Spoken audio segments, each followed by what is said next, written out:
Hey guys, this is Gatsby with Tape, and today you join me for episode 54, the penultimate episode of Road to Exploration, and we start just sending some of the science back from the Hermes station. This is almost done its entire job. It's transmitted so much science over the years, but we're running out of data in it, and we have other places to be getting science from now. So yes, this may be going away rather soon, but anyway, we'll leave it for now, mercifully. And we've got a few things to do, the first of which is to get the rover into orbit. This is kind of lagged behind the rest of the fleet, but it has finally arrived at Duna and is now getting into orbit. It is carrying a couple of communications satellites and the all-important scanning satellite, which will tell us where the glorious, beautiful, very useful ore is on Duna, which will tell us where to put our base. So yes, it's in a bit of an elliptical orbit, but we can fix that. We've got so much delta V left over in this stage, it is kind of ridiculous. So yes, we're going to leave it in this elliptical orbit so the scanning satellite can get into a good orbit by itself. So we're going to decouple those now, and going to deploy these communication satellites to head off by themselves, find their own orbits, and find their own ways. However, they're problematic for a bunch of reasons. Firstly, sometimes when you decouple a ship after being decoupled from two other things, the signal delay translates to actually moving the craft. So I'm pressing a bunch of buttons and nothing's happening, and then it randomly starts spinning after, because remote tech hates me, I think, is the main thing. I think it actually hates me.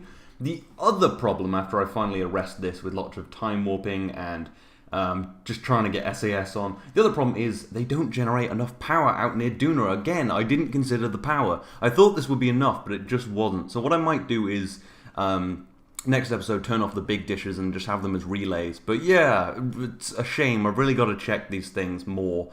But it's hard to tell how much power you're going to be generating in deep space. So anyway, we'll send the other one off to do its thing, but it will again run out of power. Although I think a glitch means that they remain with a little bit of power, so they might still be useful, but it means we can't put them in a good orbit. But we may fix that at some point, hopefully. Anyway, we were going to go and put the scanning satellite in a good orbit, but signal delay meant that I kind of missed my chance, which was a bit of a shame. So we're just going to do that around the next orbit and bring the rover into its orbit right now. So yeah, this does fire up its engine, but sadly, alas, it is not to be. So we're going to switch to this rover, get it into a nice inclination so we can land it at wherever we choose to put the base, and then we're going to just pull it into a nice circular orbit, which will be rather nice. We've got so much extra delta V on this. We've got like 600 meters per second. I tend to overpack delta V for interplanetary missions because I kind of worry a lot. But hey, better to have more fuel than too little fuel. But yeah, you can see I'm still getting signals from these satellites, which is, I guess, good. I'm not sure. That must be the planning satellite, because that does have a... Oh no, it looked like those were actually working. Okay, well, let's just pretend that's cool. Anyway, so yeah, let's get ourselves into a good orbit. Annoyingly, the controls are inverted. Well, not the controls, the probe is somehow inverted. It's very problematic, so we have to kind of flip it around, pointing prograde on the nav ball, which is actually retrograde. Anyway, after all of that, we get our scanning satellite and do the inclination change, because it needs to be in a polar orbit to scan for ore, as per the rules of the game. In the old days, when we used to use Keythane, a mod which was really beautiful, you actually put it in a polar... Well, you can put it in whatever orbit, but it would scan sectors as it goes over it. So if you put it in a polar orbit, it would slowly scan each sector as the planet rotated below it, and it would slowly fill out these hexagons. It was really cool. I did like Keythane, but this is a much simpler and probably better solution. It was a very long time before they actually added mining and resources to the game. I'm just going to have a quick sip of coffee. Anyway, when I transmit the data, we have... Guess what the problem is? It's an electric charge problem. The problem is we don't have enough batteries on this, and I'm like, oh damn, I'm not going to know where to land my base. But I will not give up. But first, actually, before any of that happens, before we fix that problem, the probe is arriving at Jool and is about to fly past Tylo. So we fly past and we watch Lathe cast a beautiful shadow on Jool, and that was just such a nice shot. Scatterer is just... Oh, I love Scatterer, it's the best mod! Anyway, then we arrive at Tylo. We get a bunch of money for world firsts, as you can see now. It's like, yeah, you came to Tylo, woo! And then we get a nice look at Tylo, and this will get us into orbit of Jool, which is awesome. Which means we'll complete part of our mission for exploring Jool, actually. Sadly, we won't be able to transmit science. What I really should have done, which someone told me in the comments, is turned off the batteries, because I can turn them on and off without remote tech. and then I could have still done this. So if I'd known, it would have been great. But hey, we're going to come back to Jool. We're going to bring some RTGs. It's going to be great. It's going to be expensive, but it's going to be great. Anyway, we're due to pass by Lathe pretty soon, and I just check if in future orbits we'll hit anything. But no, we should be in a pretty safe orbit, and we get the rewards for getting into various orbits and things. But anyway, we have a satellite to fix. I'm not letting all of these things fail. So, luckily, there is enough fuel and resources in my mission plan for us to go and fix this with one of these APDVs, all-purpose Duna vehicles. So we resupply the various resources, the life support, the well, I think it's got all of its monopropellant, but yeah, we got all of that in. We're gonna put Valentina Kerman at the helm and Adam Kerman as the engineer, and we're going to take some batteries because I've got a bunch of boxes of tricks, and one of them has 4 batteries in it. So we're going to take all of them. We're going to head up to the satellite. We're going to attach the batteries to that, and then we're going to get our report, which is good. These do have enough delta V to do that kind of thing. They have 2100 meters per second of delta V in each of these all-purpose Duna vehicles, which is great. And we have 3 of these half tanks of fuel in the Duna station, which means we can spend one of the tanks going and doing this mission, which will be rather nice because this land is actually bound for I was going to say Drez, I meant Ike. 2 dead boring rocks, but yeah. So after a bit of planning, we get all set up and we do our first burn to get our apoapsis, just glancing the orbit of the satellite. Then we do our second burn to push our apoapsis up again to go and meet the apoapsis of the satellite, and then we need to do an inclination change, which is a pretty hefty burn. That's the biggest part. That's the one that's going to take all of the fuel, but it's cool because we have more than enough fuel for this, and we need this working because we need to know where to land, because next time we come to Duna in Road to Colonization, the series that will follow this up in this save file, just in case that wasn't clear, and then we do a quick burn to match the orbits, but you see what's going on. Yeah, we're going to need to mine fuel here. We're going to set up a mining operation on Duna, so yeah. Anyway, after getting my close encounter here just by doing a little burn, we meet up with the satellite after a bit of orbiting and things, as you can see here. And we get some money for rendezvousing for the first time, and we're going to get our engineer out, equip him with his power drill, head up there and bolt some of these batteries on the side of it because, well, it needs pretty much 3 times the amount of electric charge it has. And luckily, beautiful shot of the poles of Duna. Oh, I love Duna. Oh, I love Scatterer. You think after all this time I wouldn't be just like enthralled by everything I see in this game, but god damn is it just perfect. If a little tedious after this, I think this was about 3.5 hours of footage, but hey, that's what editing is for. Anyway, the batteries are crudely put on there, and apparently we've also started constructing a station and have done a docking. I guess that's what it counts it as, but we would have done that anyway when we returned to the Concordia, so cool. Anyway, let's take that report, shall we? We've set it up to take a scan. That'll obviously take 1.5 minutes to actually register because we have a big signal delay now, and it gets it, and we send the data, and then it tries it again and fails, obviously, but yes! We send it the data, and now we can see where all of the ore and all of the various things are. So we can start picking a place to land. The place I'm actually going to land is on the other side of Duna, where there's a massive patch of ore, which would be super great, because it would be super easy to land it. And yes, this mission is now a success. And then we return to the Concordia, because, well, you know, I cut out all the stuff, because you literally just saw me do it just in reverse. I'm going to have another sip of coffee. Okay, so yeah, we're all there. We're going to put the Kerbals back in the habitation modules, and all is good. So, what shall we do now? Let's land the base. We're going to get rid of this transfer stage. Oh no, we're not. We're going to decouple the base so that it can go land. The transfer stage will actually probably be deorbited with the life support module. But yes, so the base is now decoupled. It's getting ready. We do our deorbit burn. I'm going to land in this giant patch of ore where it should be just great for mining. We're going to send a mining colony in the next series. It's going to be great. Which is effectively just this series, except it's going to have a kind of a different goal and a different pace, and we'll also start in January, so yeah.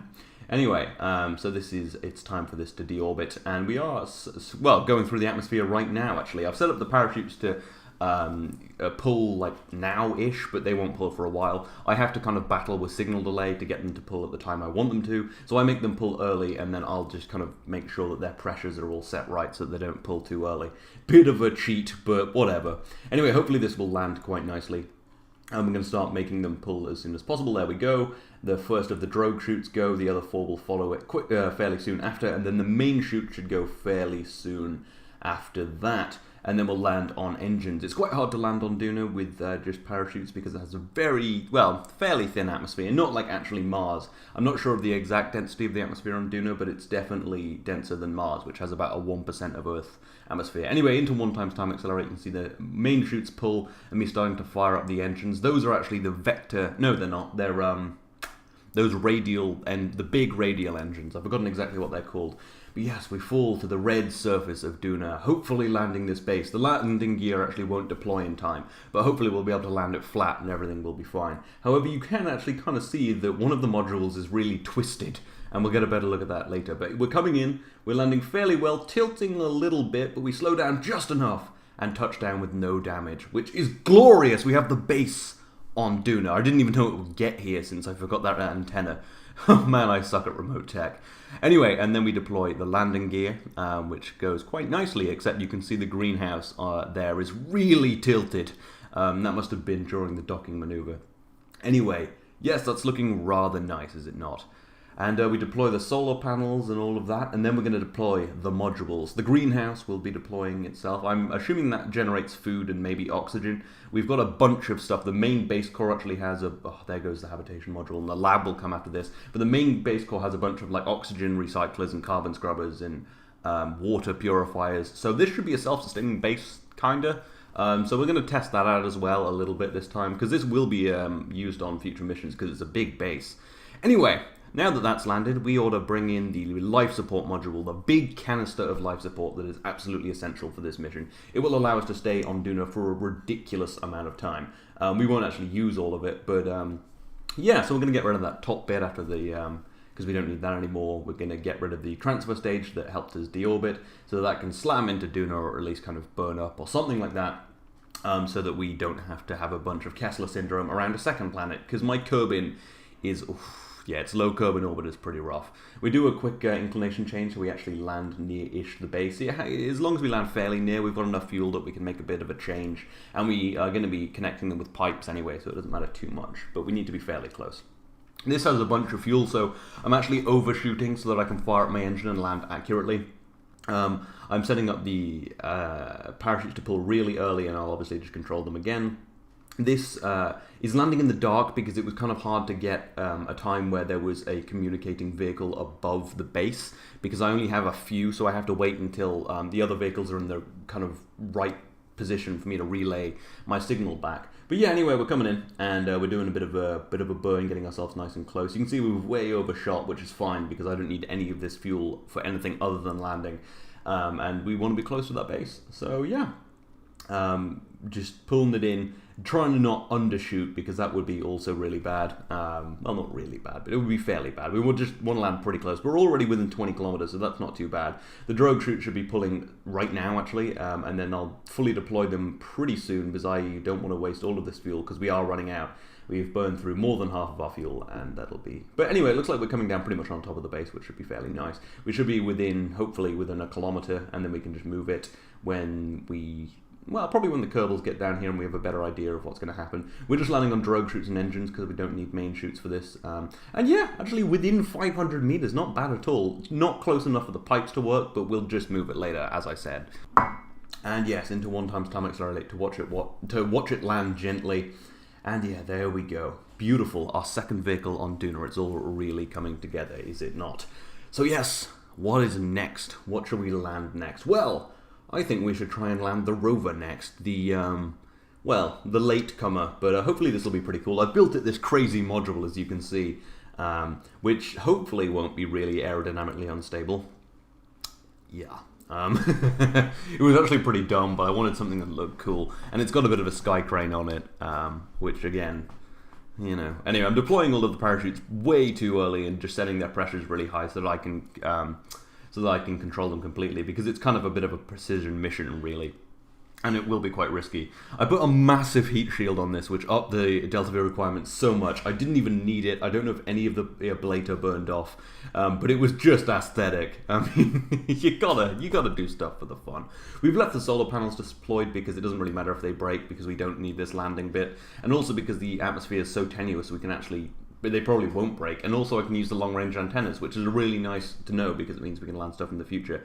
Anyway, annoyingly I'm landing way south of the base, like I'm going to end up about 13 kilometers south, and I pull all the chutes, but it seems that we're actually aerodynamically stable going forward, which is an issue, because we want to be going backward, and yeah, so the chutes pull and it does actually start going the right way. However, the center of mass and center of thrust aren't aligned, which I thought they were. I did check this, but apparently not well enough, and it flips like crazy, and you can see at 1 times time accelerate now. It doesn't slow down enough, and then I fire the engines too much. It flips over and lands exactly the wrong way, which is an issue because now we can't get the rover out, and it's 13 kilometers away, which is a long walk for a Kerbal. Anyway, I try and fire up the engines to kind of rock myself around, and it looks kind of, especially here, it looks like I'm going to actually flip over, but it's not to be. So, yeah. I will at some point have a Kerbal come out here. I don't care if they have to walk. I'm getting this rover. This whole mission with the satellites and the rover has been just terrible. Eventually I do get it on its side, though, and do decouple the rover. It doesn't fall out, which is a shame, but yeah, it'll kind of sit there and we'll get a Kerbal to come and fix that. Yeah, that whole mission, just, oh... Anyway, it's time to bring the Kerbals down. So I've got Bill Kerman here, just grabbing all the stuff he needs. A golf ball, a golf club, a basketball, some C4, a drill, a grapple hook, a ground pylon. I don't even know, but those will all be quite useful. Obviously, some of it's just for fun. The ground pylon's very useful for connecting bases across bits of ground because you can attach pipes to the ground pylons. Obviously, I need all the drills. The grapple hook could be useful for pulling that rover out. And the C4 just in case I need to break anything. And then obviously I've handed a bunch of that to Jeb to carry because it was too much for just Bill to carry. And then I go and grab some tacos and beer just cause. So yeah, they're gonna take that all the way down there. We resupply the spacecraft and we set off. It's time to land our Kerbals on Duna. Just 3 because the other 3 are going to Ike. The other 3 may join them later, but their main mission is Ike. Anyway, so we do need to grab a science module, so we do that. One of these modular science modules, and yeah, then I guess it's time to do the deorbit burn. So we're pulling it down way to the west so that we can use our engine to slow down. We've got a bunch more fuel than we need, so we can slow down quite precisely. And also, if we do use too much fuel, there's still a bunch in the base we can put in this, so we have a pretty good margin for this whole mission. Yes, so now we're finally descending. It'll be rather nice. It'll be rather glorious to finally have our Kerbals on Duna, completing the road to exploration. Although, actually, that'll be next mission next episode when we land on Ike. But yeah, yeah. Road to colonization will be much faster paced. It'll be much more kind of industrial. There's a bunch of mods I've got that I haven't used yet, which will make it really cool, and that's going to be great in January. I'll talk about that more in the future. But yeah, I do just want you to be very clear that it is basically just this series, but Season 2. So yeah, that's going to be awesome. So anyway, yeah, let's get ourselves going. We just turn off the ore map because it was making it really hard to see where our orbit was going. We're going to deploy the parachutes now, at least the drogue chutes.